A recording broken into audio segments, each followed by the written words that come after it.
예수님에게는 제자 12명이 있습니다. 그 중에 어부였었던 사람들이 있었어요. 오늘 말씀은 처음 제자들이 예수님을 따르는 말씀을 보려고 합니다.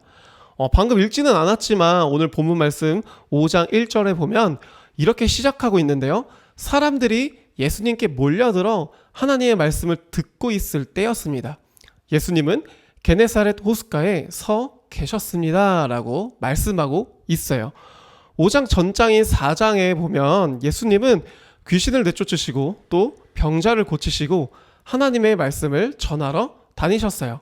그래서 예수님의 소문을 듣고 또 사람들이 예수님에게 몰려들고 있었던 것이죠.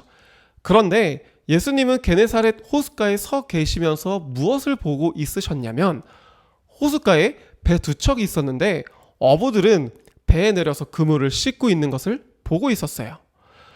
예수님께서 한 배에 오르셔서 그 배의 주인인 베드로에게 배를 육지에서 조금만 떨어뜨려 줄 수 있느냐고 물어보시죠. 그래서 베드로는 그렇게 해줍니다. 그리고 아까 읽었던 1절에 많은 무리들이 호숫가 근처로 오고 그들에게 예수님은 하나님의 말씀을 전하시죠. 여기까지만 보면 예수님은 말씀을 전하시기 위해 베드로의 배를 잠깐 빌린 것처럼 보입니다. 그리고 베드로의 입장에서도 저분이 사람들에게 말씀을 전하시려고 부탁을 했구나 라고 생각했겠죠. 그런데 4절에 예수님이 사람들에게 말씀을 다 마치시고 베드로에게 말을 건넵니다. 깊은 데로 가서 그물을 내려 고기를 잡으라. 베드로의 입장에서는 갑자기? 뭐지? 이 사람 어부인가? 이런 생각들이 들지 않았을까요? 그런데 심지어 예수님은 어부도 아니시고 목수였어요. 전혀 관계가 없죠. 베드로는 생업이 어부였고 그리고 베드로는 그곳에서 수없이 그물을 내리고 물이 어디가 깊고 어디에 물고기가 더 많은지 경험적으로 훨씬 더 잘 알고 있었죠. 자신의 일터니까요. 그런데 베드로는 이렇게 답합니다. 선생님, 우리가 밤새도록 수고하였지만 아무것도 잡지 못했습니다. 그러나 선생님의 말씀대로 그물을 내리겠습니다. 베드로도 참 대단한 것 같아요. 밤새도록 해서 못 잡아서 허탈하기도 할 거고 힘들기도 할 거고 귀찮기도 할 텐데 또 어떻게 보면 생판 남이 갑자기 자기에게 명령하는 것처럼 느껴질 수도 있었을 텐데 근데 또 한편으로는 빈손으로 가긴 뭐하니까 마지막으로 한번 믿져야 본전이니 해보자 라는 그런 생각이 들었었을 수도 있었을 거예요. 그런데 말씀대로 하니까 물고기가 많이 잡혀서 다른 배에 있는 동료들에게 도와달라고 부탁을 합니다.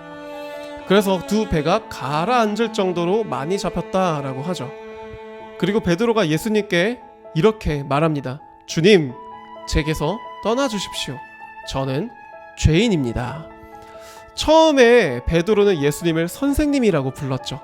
그런데 이 그물이 찢어질 정도로 물고기가 많이 잡힌 사건을 겪은 후에 예수님을 이젠 선생님이 아닌 주님으로 바뀐 고백이 나오게 됩니다. 그러자 예수님은 베드로에게 두려워하지 마라. 이제부터 너는 사람을 낚을 것이다 라고 말씀해 주십니다. 왜 사람을 낚는다 라고 했을까요?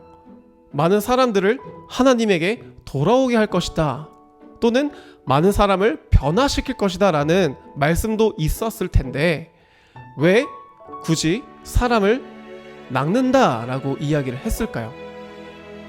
베드로가 어부니까 당연히 사람을 낚는다 라고 말했겠지라고 생각은 했지만 하지만 그 말이 베드로에게 가장 이해하기 쉬운 말이 아니었을까요? 베드로가 가장 쉽고 알아들을 수 있는 말, 예수님은 그 베드로가 받아들이는 쉽고 강력하게 알아들을 수 있게 말씀을 해주셨던 것이죠.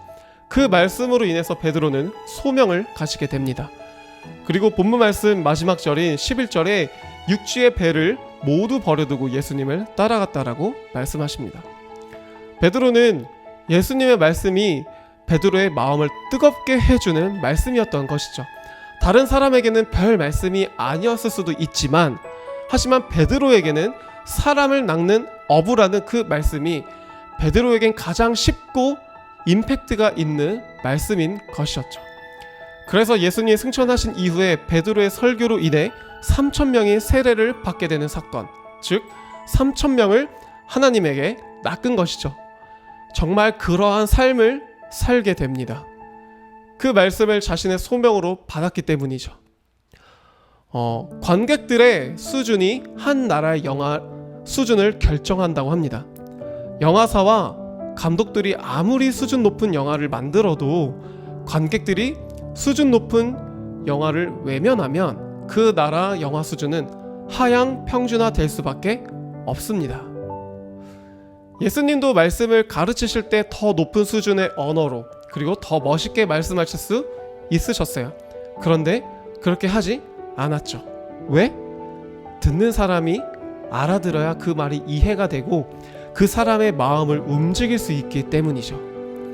베드로가 물고기를 많이 잡았을 때 느꼈던 경이로움과 그리고 자신에게 배를 조금 육지에서 떨어져서 대주겠냐라고 말씀하시던 모습, 그리고 자신에게 알아들을 수 있게 쉽게 다가와 주시던 그 느낌, 그런 하나님의 은혜가 오늘 여러분에게도 있기를 소망하며 기도합니다.